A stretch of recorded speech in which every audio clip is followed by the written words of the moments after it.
Perkenalkan, nama saya Fatmawati, NIM 054818537, Prodi Ilmu Administrasi Negara. Di sini saya akan mempresentasikan tentang solusi inovatif dan strategi implementasi dalam pelayanan publik.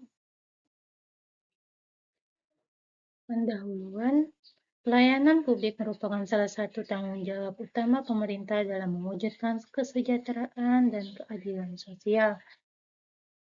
Dalam praktiknya, pelayanan publik sering dihadapkan pada berbagai masalah seperti prosedur panjang, antrian berlarut-larut, biaya tidak resmi, ketidaktransparan, dan keterbatasan akses informasi. Kondisi menuntut adanya upaya inovatif untuk meningkatkan kualitas, efisiensi, dan kepuasan layanan kepada masyarakat. Inovasi pelayanan publik tidak hanya menggantungkan pada teknologi, tetapi juga pada perbaikan proses peran SDM dan partisipasi masyarakat. Makalah ini membahas solusi inovatif dalam pelayanan publik dan strategi implementasi dengan mengacu pada teori pelayanan publik seperti New Public Service, Good Governance, serta konsep kualitas layanan. Secara makalah ini juga menguraikan aktor yang terlibat, langkah penerapan, dan potensi hambatan yang mungkin muncul. Bahasan 1. Konsep pelayanan publik dan inovasi.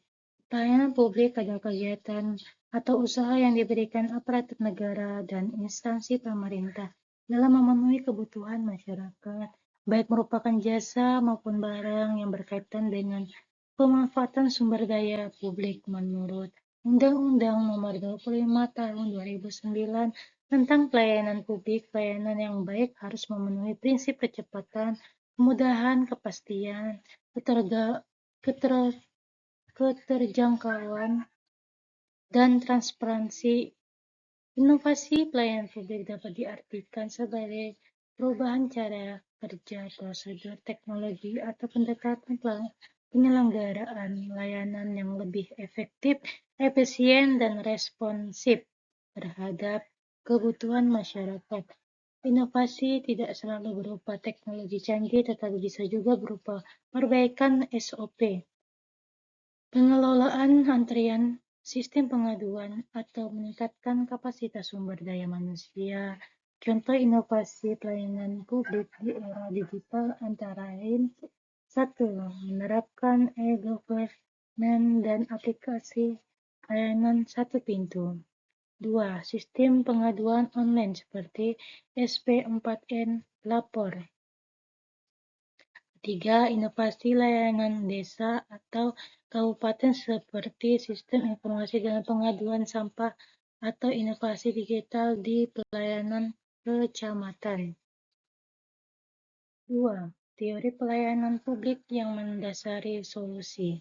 Dalam penyusunan solusi inovatif, makalah ini mengacu pada beberapa teori utama, yaitu A. New Public Service. New Public Service menerapkan masyarakat sebagai pusat layanan, penekanan bahwa tujuan organisasi publik adalah melayani, bukan hanya mengelola. Pelayanan harus responsif, kolaboratif, dan mempertimbangkan kebutuhan nyata masyarakat. Pegawai aparatur berperan sebagai fasilitas dan pelayanan, bukan sekedar penguasa atau layanan. B. Good Governance. Konsep Good Governance menekankan transparansi, akuntabilitas, partisipasi, dan efektivitas. 1. Transparansi. Masyarakat dapat mengakses informasi tentang prosedur, biaya, dan waktu layanan. 2. Akuntabilitas. Pegawai dan pimpinan bertanggung jawab atas kualitas layanan. 3. Partisipasi. Masyarakat dilibatkan dalam perencanaan, pelaksanaan, dan evaluasi layanan. Oke, sirkular kualitas layanan. Metode sirkular mengukur kualitas layanan publik melalui 5 dimensi. 1. Reliabilitas, tanggapan, jaminan, empati, dan bukti fisik. Yang pertama, reliabilitas adalah layanan benar-benar diberikan sesuai janji. Kedua, tanggapan itu secepat menanggapi kebutuhan dan keluhan masyarakat. Ketiga, jaminan, kemampuan dan tingkat kepercayaan petugas. Keempat, empati, mampu memahami situasi masyarakat. Kelima, bukti fisik, fasilitas sarana dan tata ruang yang nyaman.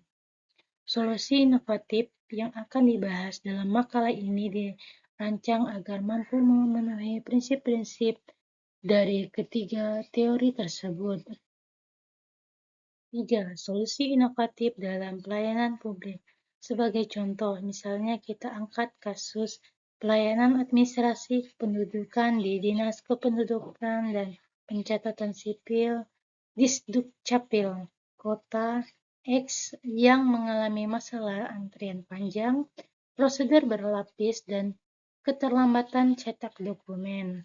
Solusi inovatif yang dapat ditawarkan adalah penerapan layanan satu pintu berbasis aplikasi digital dan sistem antrian online. A. Meningkatkan kualitas pelayanan. 1. Menggunakan teknologi informasi untuk mempersingkat proses pengajuan dan verifikasi dokumen.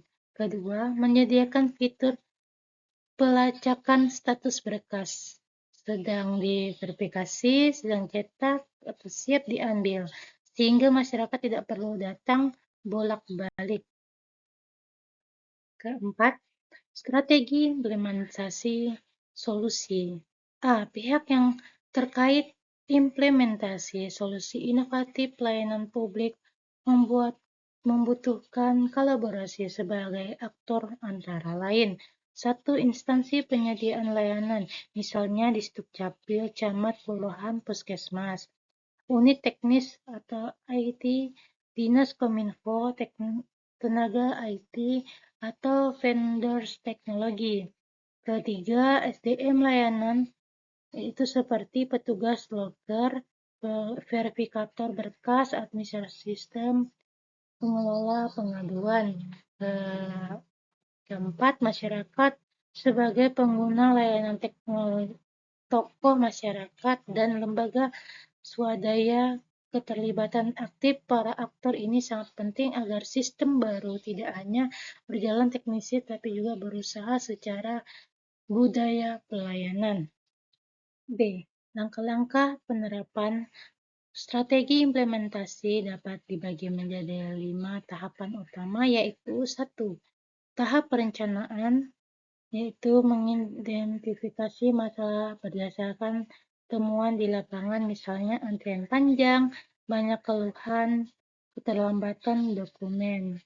Menyusun rancangan solusi inovatif, aplikasi baru, sistem antrian, dan standar waktu layanan. Kedua, tahap pengembangan sistem. Mengembangkan aplikasi web atau mobil atau mengintegrasikan dengan platform yang sudah ada. Menyusun SOP dan panduan teknis bagi pegawai dan masyarakat. Ketiga, latihan dan sosialisasi. Melatih pegawai mengenai sistem baru, menggunakan aplikasi dan standar pelayanan. Melakukan sosialisasi kemasyarakatan melalui sosial, poster, media lokal, dan pertemuan RT atau RW. 4. Uji coba. Menerapkan sistem terlebih dahulu di satu kantor atau satu wilayah, misalnya satu kecamatan atau satu loket utama. mengumpulkan data dan masukan untuk perbaikan sebagai diperluas sebelum diperluas. 5. Implementasi penuh dan evaluasi berkelanjutan. Memperluas penerapan ke seluruh unit di bawah instansi terkait. Yang kedua, melakukan evaluasi rutin terhadap indikator seperti waktu layanan, kepuasan masyarakat, dan jumlah keluhan. C. Potensi hambatan dan upaya mengatasi. Beberapa hambatan yang mungkin muncul dalam implementasi solusi inovatif. 1. Keterbatasan anggaran dan SDM. Solusi merancang implementasi secara bertahap mengutamakan prioritas layanan paling bermasalah serta bekerja sama dengan pihak luar, seperti kampus, lembaga, atau mitra teknologi. 2. Rendahnya literasi digital masyarakat. Solusinya tetap menyediakan kenalan layanan konvensional, memberikan pelatihan singkat, serta menugaskan petugas layanan digital di loket. 3. Resistensi dan ketakutan pegawai. Banyak pegawai khawatir sistem baru akan memperbesar beban kerja atau mengancam keberadaan mereka. Solusinya, melibatkan pegawai dalam perancangan sistem, memberikan pelatihan, dan penciptakan inovatif, non-moneter atau pengakuan, penghargaan, pengembangan, dan karir. Keempat, keterbatasan teknologi dan infrastruktur. Jaringan internet tidak stabil, server lambat, atau perangkat usang. Solusinya, mengadakan peremajaan perangkat, menyediakan cadangan sistem, dan memastikan memilih penyediaan teknologi yang terpercaya. 5. Kurangnya keterbukaan informasi dan data. Data pelayanan tidak terintegrasi atau tidak terdokumentasi dengan baik. Solusinya mendorong integrasi database antar instansi, memperkuat kebijakan keterbukaan informasi, dan membangun sistem monitoring yang terpusat. Penutup, pelayanan publik yang berkualitas hanya dapat dicapai melalui perpaduan inovatif, perbaikan proses, dan komitmen semua pihak.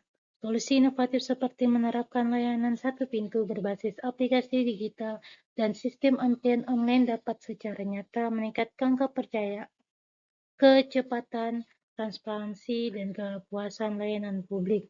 Namun, keberhasilan solusi tersebut sangat bergantung pada strategi implementasi yang jelas, mulai dari perencanaan yang matang, mengembangkan sistem pelatihan pegawai, sosialisasi kepada masyarakat, mendorong partisipasi masyarakat, serta mengatasi hambatan teknis dan budaya secara sistematis.